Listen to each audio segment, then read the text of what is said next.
Seemandhra news ప్రతిరోజు సాయంత్రం 4 గంటలకు.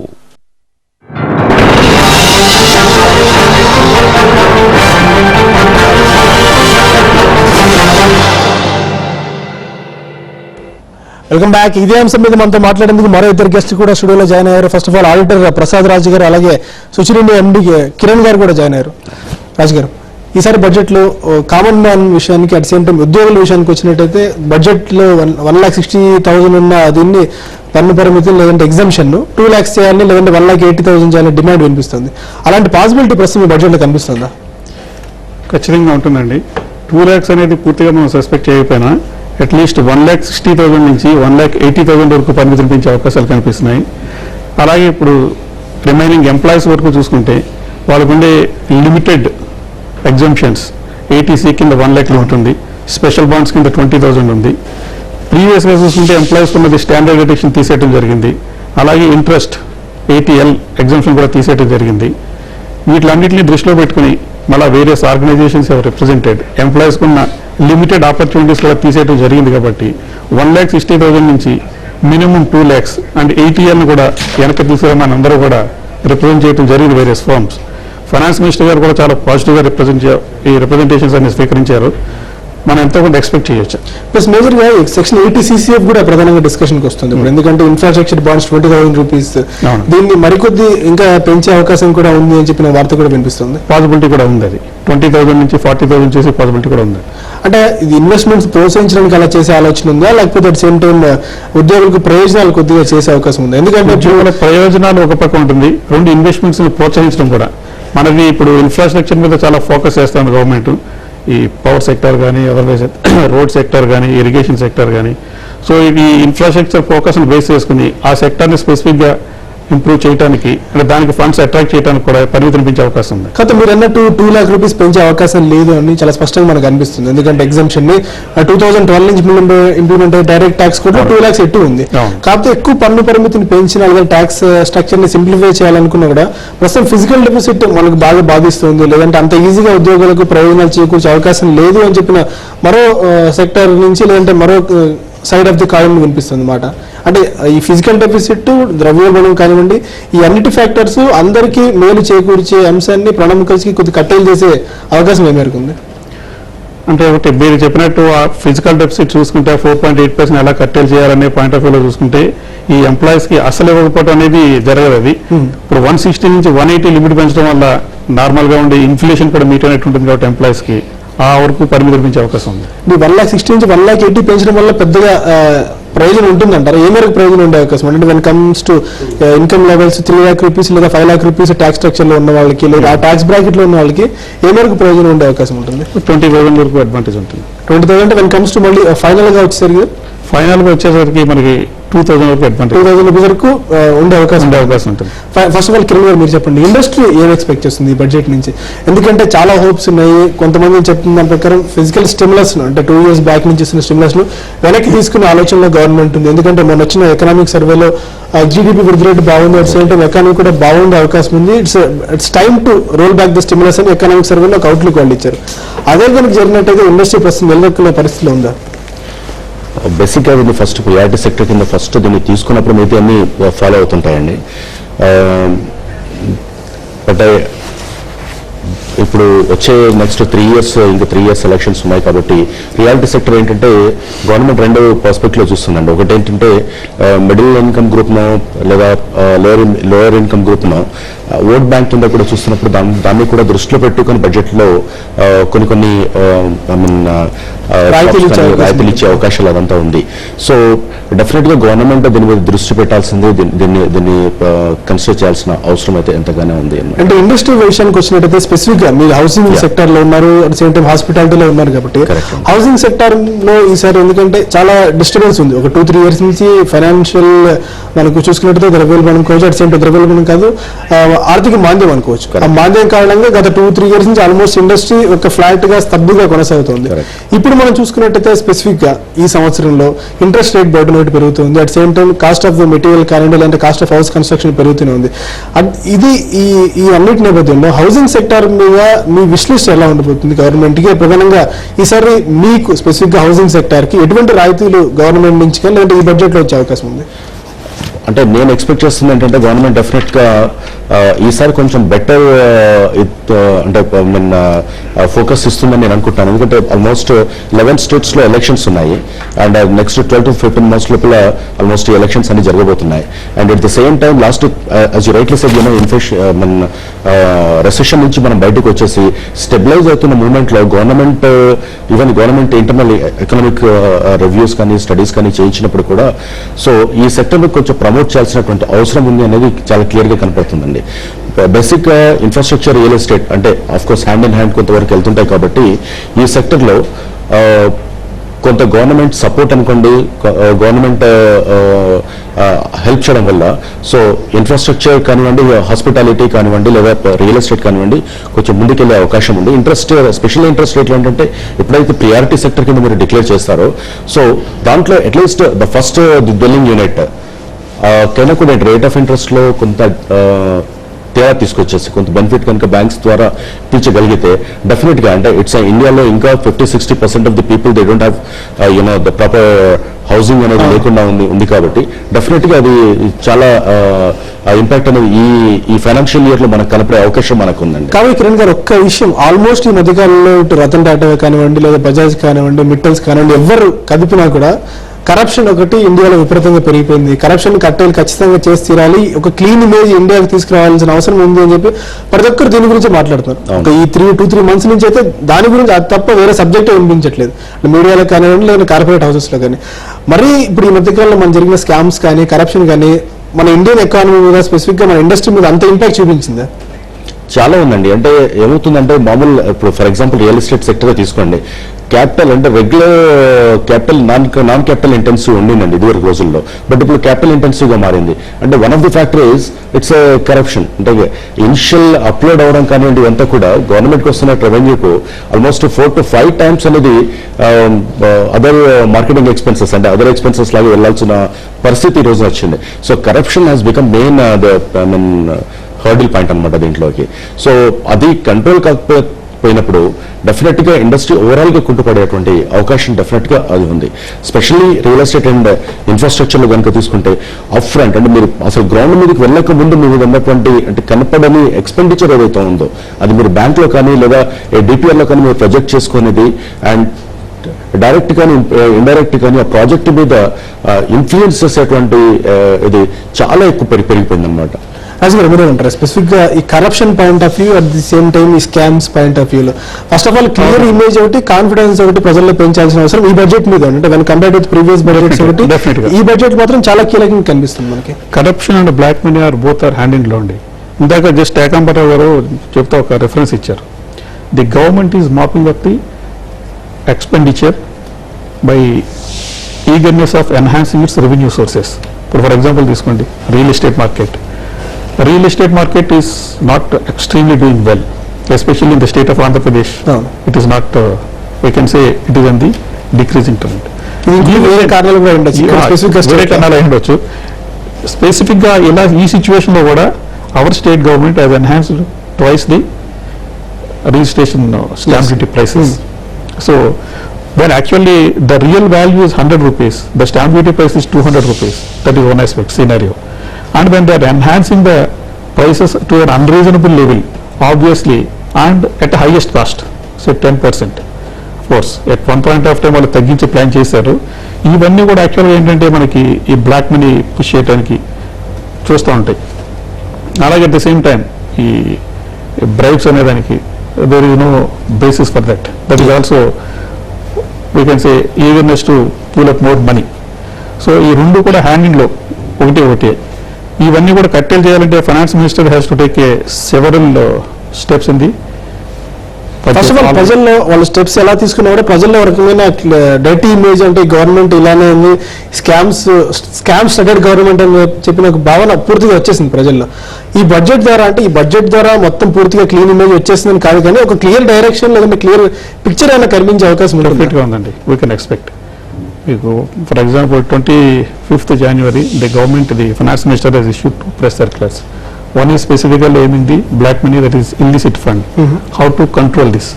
How to structure a committee? How to formulate the rules and regulations? Yes. How to bring back the money, plow back into the country? Yes. That is one aspect. And how to curtail the corruption. These are the two aspects. Now it is there in the top priority list of the finance minister. Yes. So that we can expect some direction in this budget, at least in future, how it is going to take a shape and how they are going to control it. ఏకమర మీరే ఉంటారు ఈ budget లో specific గా అటువంటి మార్గాలు కానీ అటువంటి మార్గ నిర్దేశం ప్రభుత్వం నుంచి కానీ లేదంటే ఫైనాన్స్ మినిస్ట్రీ కానీ ఏ మేరకు వచ్చే ఛాన్సెస్ ఉన్నాయి? అంటే కేవలం ఒక కమిటీ ఏర్పాటు చేయడం ద్వారా లేదంటే కొంతమంది సభ్యులు అందులో ఏర్పాటు చేయడం ద్వారా ప్రజల్లో కానీ లేదంటే ఎవరికి ఇండియన్ ఎకానమీ గురించి అదర్ ఎకానమీలో అంటే వాళ్ళు ఒక పర్స్పెక్టివ్ లో చూస్తారు, వాళ్ళలో కాన్ఫిడెన్స్ బిల్డింగ్ మెజర్స్ ఏ మేరకు ఉండే ఛాన్స్ ఉంటుంది? కరప్షన్ పాయింట్ చూస్తేనేమో బడ్జెట్కి సంబంధం లేదండి. బడ్జెట్లో ఆయన చెప్పలేరు ఏది కూడా. అది administrative as well as financial issue. అసలు యాక్చువల్గా ఒక పర్సన్ కరప్ట్ ఎందుకు అవుతాడు? Need of money. Need of money అన్నప్పుడు ఎక్స్పెండిచర్ పెంచేసాం అనుకోండి, వీఆర్ ఆల్ యాక్చువల్గా ఏంటంటే ఇది ఇవాళ కరప్షన్ అనేది ఇవాళకి వాళ్ళు డెవలప్ అయింది కాదు, ఇవాళకి వాళ్ళు పెరిగేది కాదు. ఒక మనిషి కరప్ట్ అవ్వడానికి కారణం ఇప్పుడు మనందరం కూడా అందులో బాధ్యులమే. కరప్షన్లో మనందరం కూడా బాధ్యులమే. మనం కూడా కాకపోతే ఒక్కటేమవుతుందంటే లాస్ట్ 5 years బట్టి 5 years అబౌట్ 7 years నేను అనాలిసిస్ చాలా క్లోజ్గా చేస్తున్నాను. దాంట్లో ఏంటంటే నా ఫైన్ నోట్స్ ఏంటంటే అంతకుముందు కరప్షను పాకెట్స్లో ఉండేది. అయితే ఇప్పుడు ఏమైందంటే అదే కరప్షను బేసిక్గా స్ప్రెడ్ అయిపోయి ఆర్గనైజ్డ్ అయిపోయింది.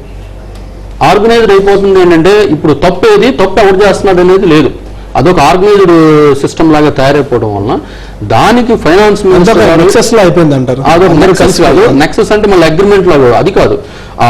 యాక్టివిటీస్ కూడా ఏంటంటే okay we have a scope for making some money అన్నట్టుగా కొంతమందికి, okay this is the way of making money అని కొంతమందికి. ఇంకొక మేజర్ ఇష్యూ ఏంటంటే ప్రతి ఒక్కరు కూడా అంటే వెల్త్ అంటే ఏంటంటే అక్యుములేట్ ఆఫ్ మనీ, ప్రాస్పెరిటీ నేను అక్యుములేట్ చేయాలి, నేను కోటీశ్వరుని అవ్వాలి. ఈ రకమైనటువంటి యాక్టివిటీస్ గవర్నమెంట్ ఎంప్లాయీస్ అవ్వచ్చు, లేకపోతే పొలిటీషియన్స్ అనేది యాక్చువల్గా ఏం చెప్పంటే పొలిటీషియన్స్ని చాలా మంది మన దేశంలో కరప్ట్ అని అంటారు. కానీ నా అనాలిసిస్లో నేను అనుకున్న ఏంటంటే పొలిటీషియన్స్ కాదు, కొంతమంది పొలిటీషియన్స్ ఉండొచ్చు, కొంతమంది యాక్చువల్గా ఏంటంటే పొలిటీషియన్స్ వల్లే కొంత కరప్షన్ మన దేశంలో తక్కువగా ఉందనేది కూడా నాకు అనిపిస్తుంది. ఎక్కువ యాక్చువల్గా ఏంటంటే గవర్నమెంట్ అడ్మినిస్ట్రేషన్లో ఉన్నటువంటి ల్యాక్ ఆఫ్ ట్రాన్స్పరెన్సీ వలన, ప్రొసీజర్స్ వలన అక్కడ ఏమైందంటే కరప్షన్కి సంబంధించి కానీ కరప్షన్ ప్రొసీజర్కి సంబంధించి కానీ ప్రాపర్ స్కోప్ క్రియేట్ అయింది. సో ఈ కరప్షన్ స్కోప్ అనేది ఒకేసారి ఎరాడికేట్ చేయడం అంటే కష్టం ఫైనాన్స్ మీద. కాకపోతే ఇంకొకటి ఉందండి దీంట్లో దీనికి సంబంధించిన చర్చ రాకపోవచ్చు, బడ్జెట్ దీనికి ఒక ప్లాట్ఫామ్ కూడా కాదు. కాకపోతే ప్రతి ఒక్కరు దీని ఒక పాలసీ డాక్యుమెంట్ దీన్ని చూస్తారు కాబట్టి క్లియర్ పిక్చర్. బేసిక్ ఏంటంటే confidence building measures. Confidence building measures అంటే ఏంటి? ఎస్ నేను సంపాదించే రూపాయి నన్ను నిజాయితీపరుడుగా బతికిస్తుంది, నాకు అన్నీ వస్తాయి అనే కాన్ఫిడెన్స్ బిల్డింగ్ మెజర్ వచ్చింది అనుకోండి, ఆటోమేటిక్గా ఏమవుతుందంటే మన రెస్పాన్సిబిలిటీ ప్రతి ఒక్కరు కూడా వాళ్ళ రెస్పాన్సిబిలిటీ వాళ్ళు తెలుసుకొని వాళ్ళు కూడా బాధ్యతగా తమ విధులు నిర్వర్తించే పరిస్థితి వస్తుంది. ఫర్ ఎగ్జాంపుల్ అండి నేను చిన్న ఎగ్జాంపుల్ చెబుతాను. Health insurance. ఒక మనిషి తను 15 ఏళ్ళు కష్టపడితే ఒక్కసారి జబ్బు పడ్డాడంటే ఫట్ అయిపోయినాయి డబ్బులు. దీన్ని ఇంప్రూవ్ చేయాలి కదా, రూపాయి విలువను పెంచాలి అని అంటే ఇన్సూరెన్స్ సిస్టమ్ పెట్టాలి. హెల్త్ ఇన్సూరెన్స్ మన దేశం అసలు ఎంత నిర్లక్ష్యం చేసిందంటే కంప్లీట్గా అసలు హాస్పిటల్స్ నిర్లక్ష్యం అయిపోయినాయి. ఫ్రీ హెల్త్ ఇప్పుడు గవర్నమెంట్ హాస్పిటల్లో ఫ్రీ హెల్త్ ఉండాలి, కానీ అక్కడికి వెళ్తే కరప్షన్. ఎందుకు వచ్చింది ఈ విషయం? ఎందుకు వస్తుంది? గవర్నమెంట్ హాస్పిటల్స్నే ఒక్క చిన్న వెల్ఫేర్ సంబంధించి మనందరికీ రిక్వైర్మెంట్ ఏంటంటే హాస్పిటల్స్. మనం కాన్ఫిడెంట్గా ఎవరైనా సరే మన దేశంలో 110 కోట్ల మందిలో ఎంత పర్సెంటేజ్ గవర్నమెంట్ హాస్పిటల్లోకి వాకిన్ అవుతారు? ఎప్పుడైనా ప్రాబ్లం వస్తే హెల్త్ ప్రాబ్లము వాళ్ళు తన జేబులో డబ్బులు పెట్టుకుని ఎక్కడో చోటుకుంది. దీనికి ఏంటంటే ఆ ప్రత్యామ్నాయ మార్గం ఫైనాన్షియల్గా ఏంటిది? ఇటువంటి ఏంటంటే ఫైనాన్స్ మినిస్టర్ గారి చేతిలో ఉంటాయి. బేసిక్గా నేను మళ్ళీ పాయింట్ ఎక్కడికి వస్తుందంటే రూపాయి విలువని ఎలా పెంచాలి ఇంటర్నల్ ఎకానమీలో, దీన్ని స్ట్రెంగ్తెన్ చేయాలి. దానికి పాలసీలు ఆయన చేతిలోనే ఉన్నాయి ఇప్పుడు బడ్జెట్ లో. కిరణ్ గారు, ఇంకొక మేజర్ ఇప్పుడు గవర్నమెంట్ కానీ లేదంటే అందరినీ బాధిస్తున్న అంశము పెట్రోల్ ధరల పెరుగుదల. ఇప్పుడు మనం చూస్తున్నాం లిబియాలో అల్లర్లు విపరీతంగా జరుగుతుంది. ఆల్మోస్ట్ క్రూడ్ కూడా $110 వరకు టచ్ అయ్యే సందర్భం మనకు కనిపిస్తుంది.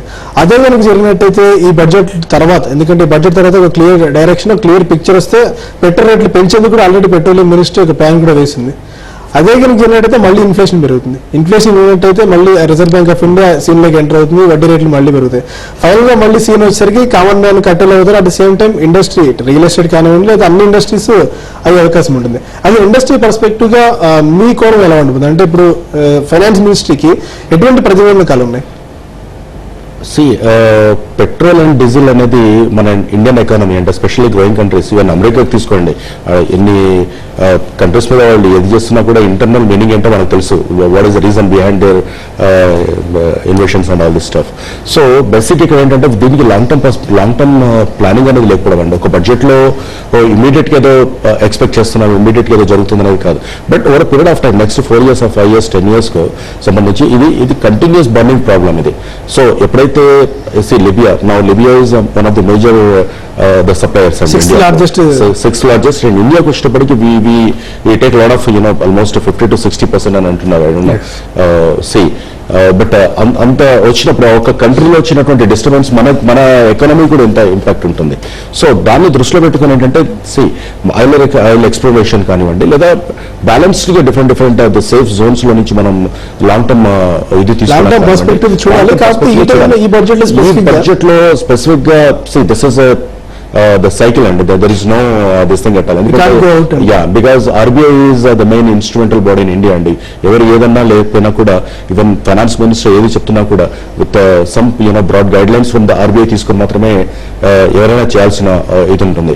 సో డెఫినెట్ గా 2-3 times మన ఇయర్ పెరుగుతాయి అనుకోవచ్చు, ఇప్పుడే కాదు. So common practice every quarter మీరు పెట్టుకోవచ్చు. సో ఆన్ అన్ యావరేజ్ ఇంత పెరుగుతుంది అనేది పెట్టుకోవాలి. అండ్ దాని ఇంపాక్ట్ ఎలా ఉంటుంది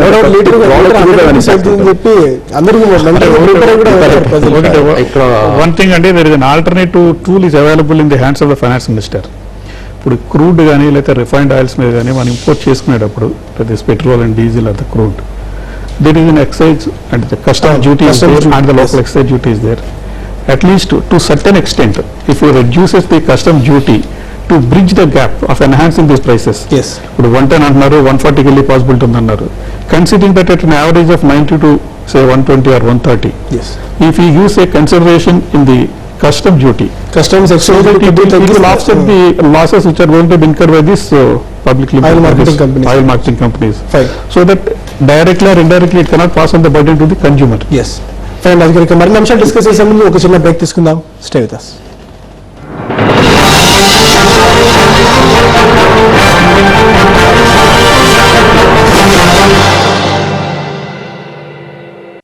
సన్ఫ్లవర్ కాలేజ్ ఆఫ్ ఇంజనీరింగ్ 6వ వార్షికోత్సవానికి విచ్చేయుచున్న ABN Andhrajyothi managing director Shri Vemuri Radhakrishna గారికి స్వాగత సుమాంజలులు. MDVSR Punnoraju, chairman, Sunflower group.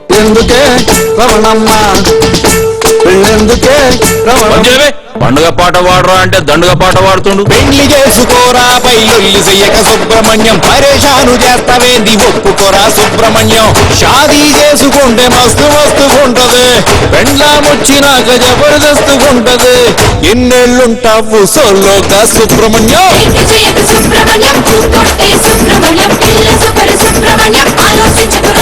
Sunflower College of engineering 6వ వార్షికోత్సవానికి విచ్చేయుచున్న ABN Andhrajyothi managing director Shri Vemuri Radhakrishna గారికి స్వాగత సుమాంజలులు. MDVSR Punnoraju, chairman, Sunflower group.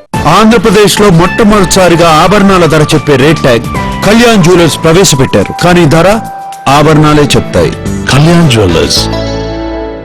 Sunflower College of engineering 6వ వార్షికోత్సవానికి విచ్చేయుచున్న ABN Andhrajyothi managing director Shri Vemuri Radhakrishna గారికి స్వాగత సుమాంజలులు. MDVSR Punnoraju, chairman, Sunflower group.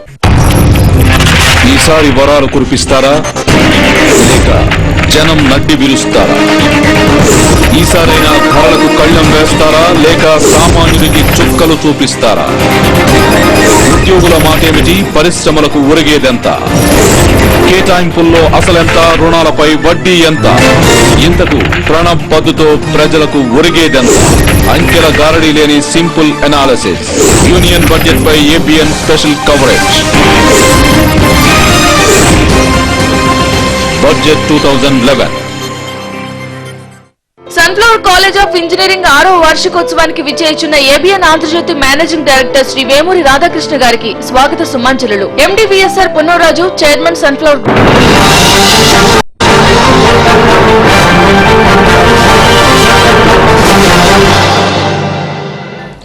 Welcome back. Sir Raju గారు, ఇప్పుడు మీరే క్వశ్చన్ చెప్పారు. ఎందుకంటే పెట్రోల్ ధరల విషయాలు వచ్చినట్టయితే కొద్దిగా మనకి టింకరింగ్ రావడానికో లేదంటే ఆ కుషన్ ఉండడానికో ఎక్సైజ్ డ్యూటీస్ కానీ లేదంటే ఇతర కస్టమ్స్ డ్యూటీ కానీ కొద్దిగా తగ్గిస్తే కామన్ మ్యాన్కి డైరెక్ట్గా బటన్ పాస్ అయ్యే అవకాశాలు చాలా తక్కువగా ఉంటాయని చెప్పి ప్రస్తుతం మనం చూసుకుంటే సబ్సిడీ బటన్ దాదాపు 80,000 కోట్ల రూపాయలు మనం సబ్సిడీ బటన్ బేర్ చేస్తాం. అందులో ఆల్మోస్ట్ సింహ భాగం పెట్రోల్కి అనుకోవచ్చు. పెట్రోల్, డీజిల్, కెరసిన్ ఇవన్నీ చూసుకున్నట్టు ఎల్పీజీ ఇవన్నీ ఇంక్లూడ్ ఉన్నాయి అందులో. ఈసారి స్పెసిఫిక్గా ఇప్పుడు మనం అనుకుంటున్నాం మీరే అన్నారు ఆల్మోస్ట్ $140 వరకు వెళ్ళే అవకాశం ఉంది క్రూడ్ ఆయిల్ అని చెప్పి. అదే కనుక జరిగినట్టయితే ఖచ్చితంగా మళ్ళీ ఆయిల్ మార్కెటింగ్ కంపెనీస్ గవర్నమెంట్ మీద ప్రెషర్ తెస్తే రేట్లు పెంచమని చెప్పి.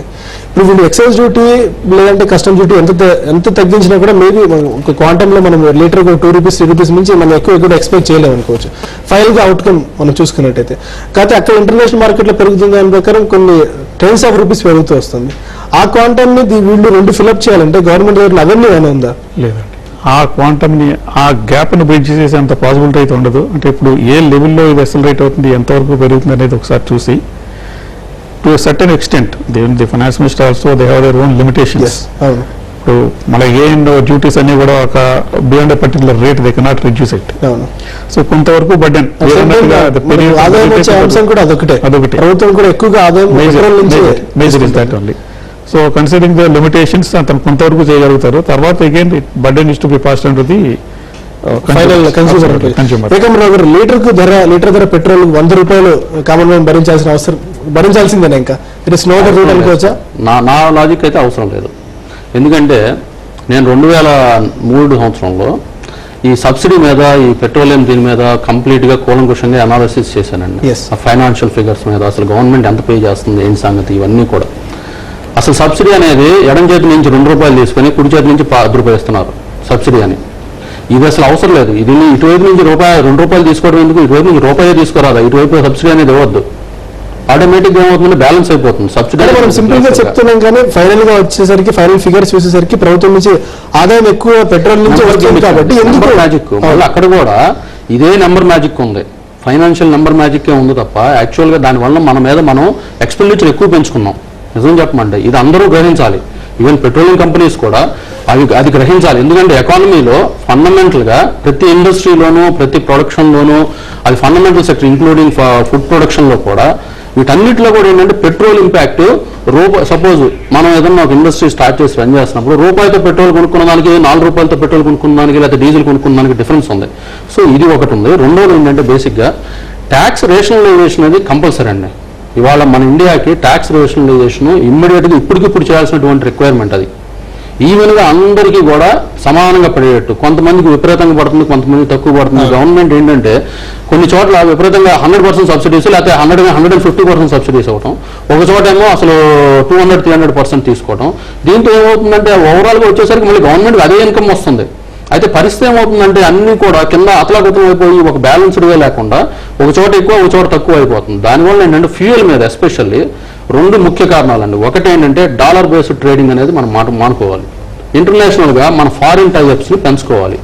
మనం ఎంతసేపటికి ఏంటంటే గుర్రానికి కళ్ళు పెట్టినట్టు ఒకే మార్గంలో వెళ్లకుండా అసలు 192 దేశాలు ఉన్నాయి. వీటిల్లో ఆయిల్ ప్రొడక్షన్ దేశాలు ఏమున్నాయి, వాటితో మనం చేసుకోగలిగేటటువంటి ట్రేడింగ్ ఏముంది, దీనికి డాలర్ ఇన్వాల్వ్మెంట్ ఏంటి, వీటన్నిటిని కూడా బైపాస్ చేసుకుంటా మన ఎకానమీని సేఫ్ గార్డ్ చేసుకుంటే ఇప్పుడు మనం బయటపడాలి. యాక్చువల్గా కిరణ్ గారు ఫైనల్ గా మరికొద్దిసేపట్లో ప్రణబ్ ముఖర్జీ బడ్జెట్ ప్రవేశపెట్టబోతున్నారు. ఇది వృద్ధి రిలేటెడ్ బడ్జెట్ ఉంటుంది అనుకుంటారు, లేదంటే ప్రజాకర్షక బడ్జెట్ ఉండే అవకాశం? ఎందుకంటే డౌట్ లేదు 5 స్టేట్స్ లో వెంటనే మేబీ 4-5 months లో ఎలక్షన్స్ ఉన్నాయి. ఆ ప్రజలను ఆకట్టుకోవడానికి లేదంటే ఆ ప్రజలను కొద్దిగా తమ వైపు మచ్చిక చేసుకోవడానికి నో డౌట్ ప్రజాకర్షక బడ్జెట్ ఉండే అవకాశం చాలా స్పష్టంగా తెలుస్తుంది. ఇండస్ట్రీకి ఒక రకంగా నెగిటివ్ న్యూస్ అనుకోవచ్చు. కరెక్ట్, డెఫినెట్గా అవుతుందండి. ఎందుకంటే గవర్నమెంట్ ఇప్పుడు ఉన్నటువంటి పరిస్థితులలో ఏమాత్రం చేసినా కూడా ఆల్రెడీ స్కామ్స్ ఇవన్నిటితో గవర్నమెంట్ మీద ఒక నెగిటివ్ ఇంపాక్ట్ ఉందండి.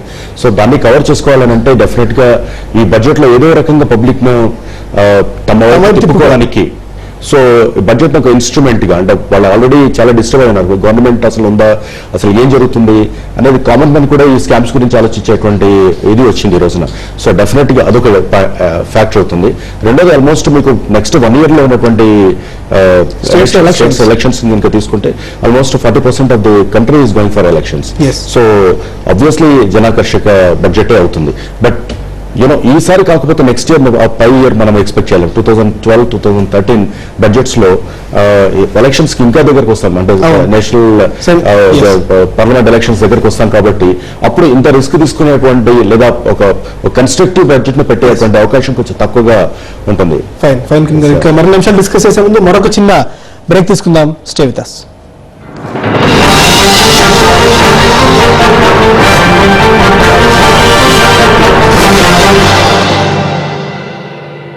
సన్ఫ్లవర్ కాలేజ్ ఆఫ్ ఇంజనీరింగ్ 6వ వార్షికోత్సవానికి విచ్చేయుచున్న ABN Andhrajyothi managing director Shri Vemuri Radhakrishna గారికి స్వాగత సుమాంజలులు. MDVSR Punnoraju, chairman, Sunflower group. ప్రేమ కావాలి అచ్చిరెడ్డి గారు నిర్మిస్తున్న ఈ చిత్రానికి అటు విజయభాస్కర్ గారు దర్శకత్వం వహిస్తూ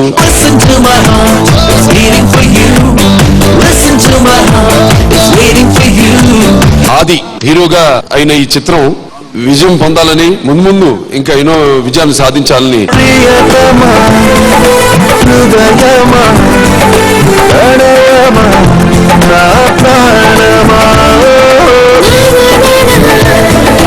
సన్ఫ్లవర్ కాలేజ్ ఆఫ్ ఇంజనీరింగ్ 6వ వార్షికోత్సవానికి విచ్చేయుచున్న ABN Andhrajyothi managing director Shri Vemuri Radhakrishna గారికి స్వాగత సుమాంజలులు. MDVSR Punnoraju, chairman, Sunflower group.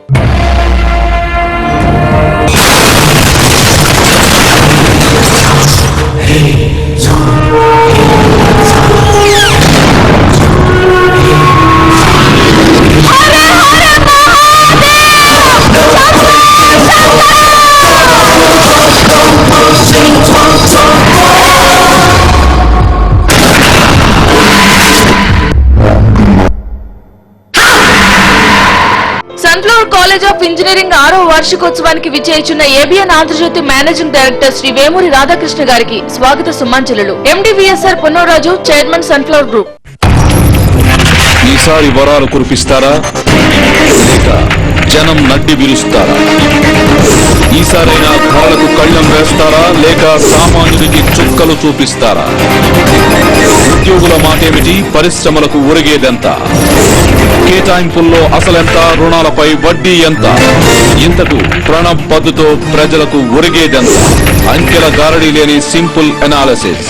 Union budget పై ABN special coverage. Budget 2011.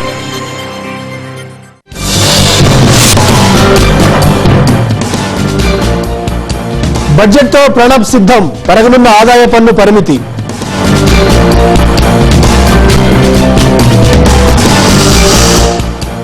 Budget సమావేశాలకు తెలంగాణ కాంగ్రెస్ ఎమ్మెల్యేల దూరం, అద్వానీనే రాష్ట్ర విభజనకు అడ్డుపడ్డారన్న చంద్రబాబు.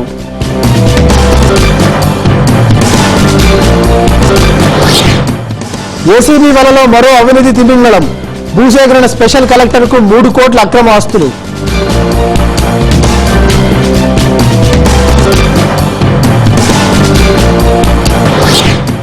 కోటప్పకొండలో ఉద్రిక్తత, సాయిబాబా గుడి కూల్చివేతను అడ్డుకున్న గ్రామస్తులు.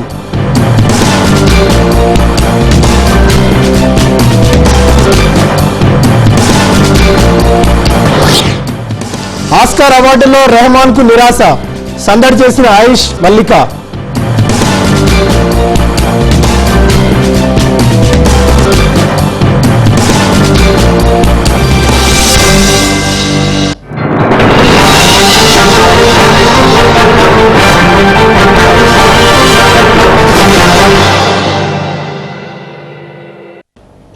Welcome back. రాజు గారు, ఇంతకుముందు అన్నారు ఒక 5 స్టేట్ ఎలక్షన్స్ లో రాబోతున్నాయి కాబట్టి ఖచ్చితంగా ప్రజాకర్షక బడ్జెట్ ఉంటుంది, వృద్ధిని బేస్ చేసుకునే అవకాశాలు చాలా తక్కువగా ఉన్నాయని చెప్పి. రెండు బ్యాలెన్స్ చేసుకుని అంత ఈజీగా రావడం సాధ్యమంటారు? అంత టైట్ రోప్ ఉన్న నేపథ్యంలో ఈవెన్ దెన్ తప్పదండి, తప్పనిసరి పరిస్థితుల్లో ఇంకా చేయవలసింది. ఓ పక్క ఈ ఎలక్షన్స్ దృష్టిలో పెట్టుకుని 5 స్టేట్ ఎలక్షన్స్ ని కొంచెం జనాకర్షణ పథకాలు పెట్టుకుంటూ రిమైనింగ్ గ్రోత్ ఓరియంటెడ్ కూడా compulsory it cannot be cutted. రెండింటిని బ్యాలెన్స్ చేసుకుంటూ ఉండవలసిందండి బడ్జెట్ లో. Yes sir. మేజర్ గా ఇంకొక విషయం వచ్చినట్టయితే స్పెసిఫిక్ గా మనం చూసినట్టయితే ఎకనామిక్ పాలసీ డైరెక్షన్స్ ఒకటి, ఎకనామిక్ రిఫార్మ్స్ ఒకటి. ఎప్పుడు చెప్పిన 1991 బడ్జెట్ ఒకటి బేస్ ఒకటే ప్రధానంగా చెప్తూ వస్తారు. అటువంటి బడ్జెట్ లేదా అటువంటి డ్రీమ్ బడ్జెట్ ని ఈసారి మళ్ళీ చూసే ఛాన్స్ ఏమైనా ఉందా? ఎందుకంటే ఎఫ్డీఎస్ ఒకటి వెళ్ళిపోతున్నారు అంటున్నారు, ఎఫ్డీఎస్ ఒకటి వెళ్ళిపోతున్నారు అంటున్నారు. ఎందుకంటే స్టాక్ మార్కెట్ 22,000 వరకు వెళ్ళిన మార్కెట్ మళ్ళీ 16,000, 17,000 వచ్చేస్తుంది. రాజు గారు, కొంచెం ప్రణబ్ ముఖర్జీ పార్లమెంట్ చేరుకున్నారు, బడ్జెట్ ని ప్రవేశపెట్టబోతున్నారు, దాన్ని ఒకసారి లైవ్ లో చూద్దాం. Madam Speaker, I rise to present the Union Budget for 2011-12. We are reaching the end of a remarkable fiscal year in a globalized world with its share of uncertainties and rapid changes. This year brought us some opportunities and many challenges as we moved ahead with steady steps on the chosen path of fiscal consolidation and high economic growth. Our growth in 2010-11 has been swift and broad-based. The economy is back to its pre-crisis growth trajectory, while agriculture has shown a rebound, industry is regaining its earlier momentum, services sector continues its near double-digit run. Fiscal consolidation has been impressive. This year has also seen significant progress in those critical